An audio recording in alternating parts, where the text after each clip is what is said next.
Hey guys, it's Alex from Growing Goodings, and today's video is using our electric pressure canner from Presto. I will be showing you how I'm teaching the girls, Emberly and Ava, how to use the electric canner. We are water bath canning, and we ended up making a grapefruit marmalade. So, hope you enjoy. So I found this wonderful curriculum for canning. I'm a pretty new canner myself. I've been pressure canning and water bath canning for about a year, which is not long at all. And I wanted a really kid-friendly way to teach the girls. And this curriculum is great. I printed it out and put it in a binder with page protectors so we can pull it off the shelf and just start learning. Right here is the acidity scale, so we could talk about what foods need to be water bath canned and what ones need to be pressure canned.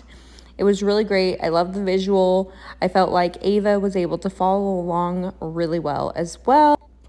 So next, after we went over this, I had the girls start the recipe, which was zesting the grapefruit. And during that time, I filled the water bath canner, the electric canner, up to its fill line and closed the lid so that it could warm up. And then we also started washing our jars and lids. So our recipe for the grapefruit marmalade, you had to get all the pulp and juice out and make sure you had no membranes and seeds. So the girls did that, and we all found out we had little cuts. Next, we added it to our Dutch oven pot, which had water, baking soda, and the zest, and we started to bring it to a boil.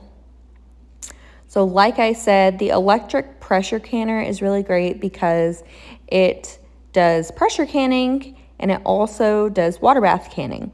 I love that I can have less pots, and as you can see, I have an induction stove, and it makes it really complicated and annoying to pressure can, because when you pressure can, you have to bring it up to temp really slowly, and you really can't do that on induction.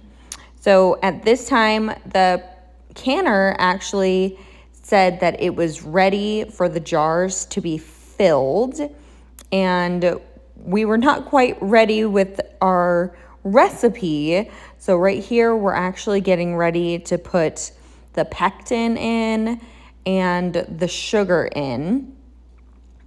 And so we're really, really close to filling our jars. This is really fun for Emberly and Ava having to measure out. And we talked about how we want the top of the measuring cup even. Emberly said that she messed up right here, but I think she did a great job. This grapefruit recipe is a ball recipe from their Back to Basics canning book, and I really liked that it was super simple too. These girls, so funny. This was a really fun learning experience for the girls. I love that it included science. We have only a couple more minutes here as we're waiting for the pulp and everything to cook a little longer. The pressure canner, the water bath canner, says it's ready to go. So here we go. We're going to add our pectin. Someone is. Here we go. Adding our pectin. And then stirring that in until it's dissolved. And then we'll put in the sugar. So we've made jam twice now. This is our third time water bath canning for jam or marmalade. And I think it's a really fun, easy way to have the kids help in canning. All right, it's almost dissolved. Everybody's hands are getting hot. So the electric canner, it takes about 5 minutes or so to warm up the initial water, and then the time of adding the jars to the jars being ready is maybe about 20 minutes. So depending on your recipe, that should be plenty of time for you to get what you're canning ready. We kind of underestimated how long a recipe would take.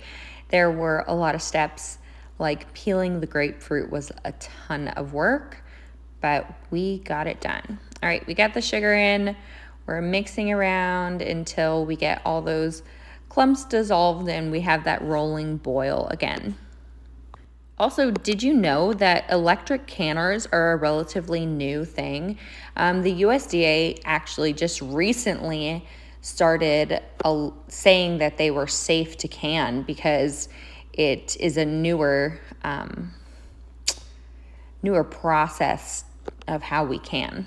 Most of our kiddos were busy playing, but Bradley was right here by the sink the whole time.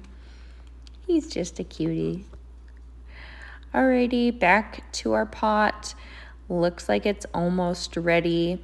So the canner can hold, I think it's like 8 jars at a time, and our recipe is for 1/2 pint jars. So we ended up putting 8 inside the canner to warm them, but only needed to use 6. All right, looks like I did not get any video of us filling the jars with the marmalade, but here Emberly is. She's putting it into the canner.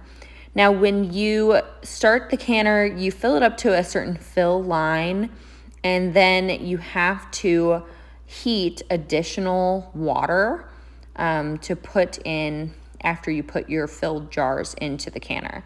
Claire was not having it.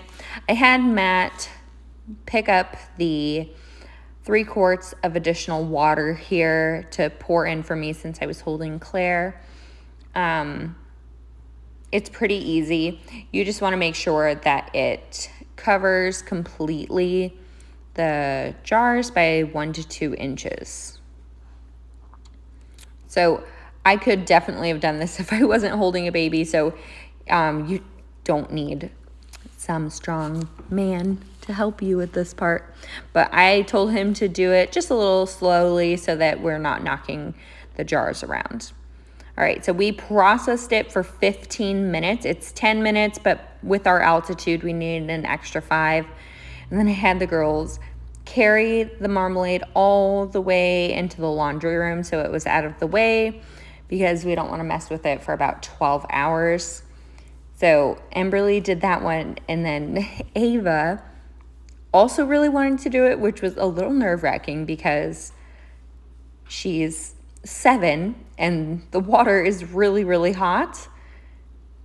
But she was able to do it with a little assistance from Mom. So the water in the canner is really hot, but the outside of the canner is not, which is actually a huge benefit compared to like another type of pot that would be on the stove where the pot would actually be hot. So that is one blessing with this electric canner. The girls sat in here. We were listening for the longest time. We heard a couple of the cans seal, and that was really exciting, but I couldn't get any on video. So we just kind of watched them, and we were really excited to be able to see if all of our jars sealed. So far, I have not had too many issues with our jars not sealing, so yay for me. Back to the electric canner, just to let you know, it does come with a rack that goes in the bottom of the canner. The directions are actually really concise and understandable as well. Yep, the girls waited, but no, alas, we didn't hear or catch any of the other jars seal on camera, but super, super sweet. When the canner finishes, it does beep, which was really easy to hear from across the house too. All right, it's been almost 24 hours. I checked all our jars and they are all sealed. Look how beautiful this grapefruit marmalade turned out. I'm so impressed. I'm so proud of the girls. How did we do?